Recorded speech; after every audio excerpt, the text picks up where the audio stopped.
விவேக் மற்றும் சுமித் ஆகிய இருவரின் வயதுகளின் விகிதம் 2:3. 12 ஆண்டுகளுக்கு பிறகு அவர்களின் வயது விகிதம் 11:15 எனில் சுமித்தின் வயது என்ன? இதுதான் கேள்வி. இப்போ விவேக் 2:3ன்னு கொடுத்துருக்குறாங்க.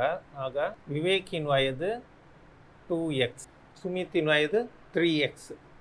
இப்போ 12 ஆண்டுகளுக்கு பின்னர் அது எப்படி இருக்குதுன்னு பார்த்தீங்கன்னா, 12 நம்ம கூட்டணும் இல்லையா? அப்போ 2x + 12 divided by 3x + 12 this is equal to என்ன விகிதத்தில் இருக்குது? 11:15 இருக்குது. அப்போ அதை நாம் இப்படி எழுதுவோம். இதுக்கு ஈக்குவல் இது, இதுக்கு ஈக்குவல் இது, ரைட்டுங்களா? அப்போ 15 அந்த பக்கம் எடுத்துகிட்டு வந்துடுவோம். 15 × 2x + 12 ஈக்குவல் டு 11 × 3x + 12. அப்போ 15 × 2x எவ்வளோ ஆச்சு? 30x. 30x ப்ளஸ் 15 × 12 எவ்வளோ ஆச்சு?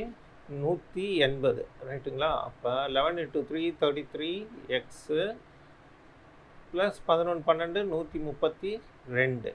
ஓகே, அப்போது 33 இந்த 33x அந்த பக்கம் எடுத்துக்கலாம். இந்த 180 இங்கே வச்சுட்டு 132 இங்கே எடுத்துகிட்டு இருக்கோம். 30x 180ல் 132 போயிடுச்சுன்னா 48. இது வந்து 3x. therefore x equal to 48/3. this is equal to 16.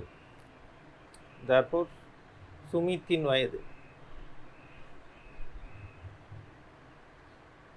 வயது நம்ம என்ன வச்சுருக்கோம்? 3xன்னு வச்சுருக்கோம். therefore 3 × 16. ஓகேங்களா? 48 is the answer.